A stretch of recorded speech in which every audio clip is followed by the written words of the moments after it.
Hidup sebagai seorang artis tidak kira pelakon maupun penyanyi tidak lekang dari gosip dan kontroversi.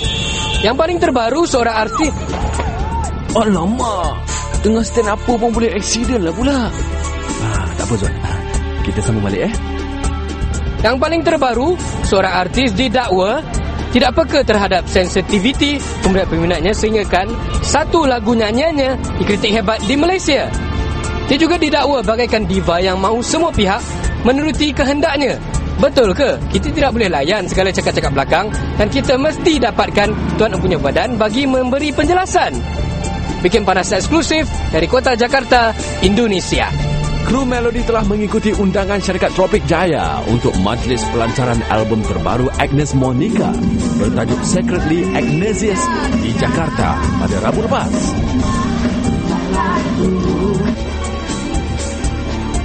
Dan serentak dengan itu, satu pertemuan telah diatur dengan pihak pengurusan Agnes di Senayan City. Tapi yang tak bestnya, bila wartawan Melody datang, Agnes ni boleh buat je dengan dia orang. Tengok tu, siap boleh ambil gambar dengan penari-penari yang dia jumpa tiap-tiap hari. Siapa tak panas? Tapi tak berjuang, sabar. Selepas lebih setengah jam, barulah si Agnes ni seolah-olah sedar dengan kehadiran Melody. Wayang tinggi betul. Apabila saya sebut untuk datang menemu bual Agnes Monica, ramai yang kirim salam, send their regards to you, send their love to you. Thank you. Yang pasti I'm very very happy karena sekarya aku bisa dihargain sama orang-orang yang bukan hanya orang-orang Indonesia tapi juga orang-orang di luar Indonesia, yaitu di Malaysia. Tentang satu lagu yang menyentuh sensitivity setengah orang di Malaysia, yang boleh you ceritakan masa itu? Sebenarnya kalau aku rasa itu tidak ada sesuatu hal yang perlu dibesar-besarkan gitu, karena memang itu hanya masalah bahasa. Karena kalau di Indonesia kata Allah itu sendiri itu dipergunakan oleh orang-orang Kristen yang artinya God, yang artinya Tuhan. Bible, it's written Tuhan atau Allah atau Yesus. Kayak seperti misalnya ada satu kata yang di bahasa Indonesia mungkin artinya ini, tapi ternyata di Malaysia mungkin artinya sangat jauh berbeda. Lagu Allah Peduli itu adalah lagu Kristen, lagu rohani. Misalnya kita menuding, bahasa kamu lebih benar dari bahasa saya gitu, atau bahasa saya lebih benar dari bahasa kamu, itu nggak mungkin. I don't even know if this is a problem gitu, karena ya, it's only a language thing.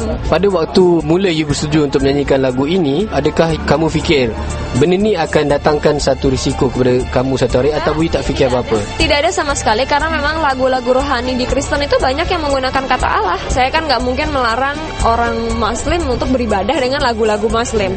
Sama juga seperti saya beribadah dengan lagu-lagu Kristen, ya saya berharap saya tidak akan dilarang untuk beribadah dengan agama saya. Salah paham dari pihak Malaysia dong, karena memang di Indonesia itu sih tidak ada masalah. Saya juga nggak bisa menyalahkan, orang Malaysia kok begini, saya tidak menyalahkan, karena namanya orang misunderstanding, it happens all the time. Ada satu kabar yang mengatakan bahawa you sedang rapat dengan BAM, atau mungkin you sudah pun tidak ada apa-apa hubungan dengan BAM Samson.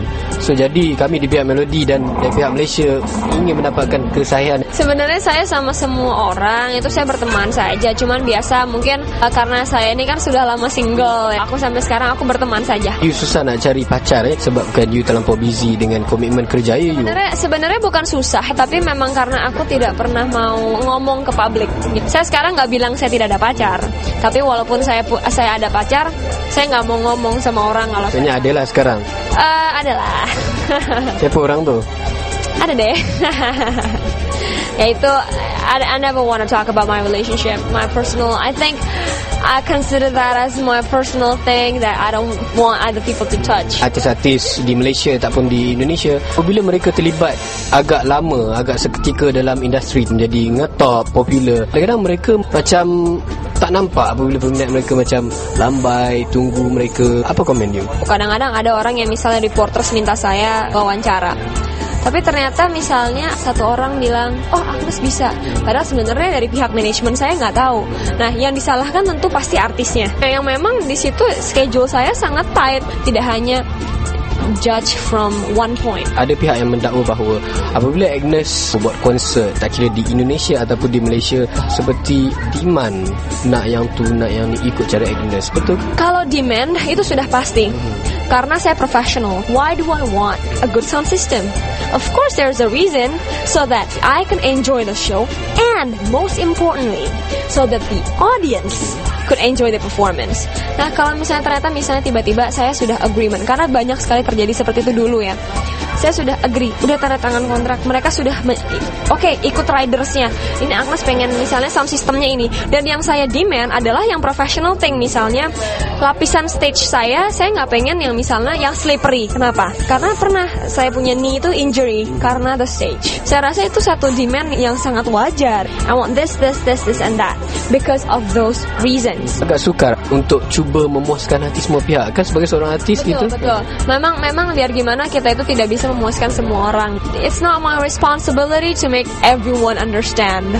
Itu yang paling penting adalah we're doing the right thing, and I'm sure someday people will understand. Penonton-penonton sedang tengok Melody di TV3 sekarang. Apa yang Agnes nak pesan kepada mereka? Saya ingin mengucapkan terima kasih untuk all the support. Saya sudah sangat tidak sabar bisa melihat fans-fans saya di Malaysia, lalu my fans all around the world.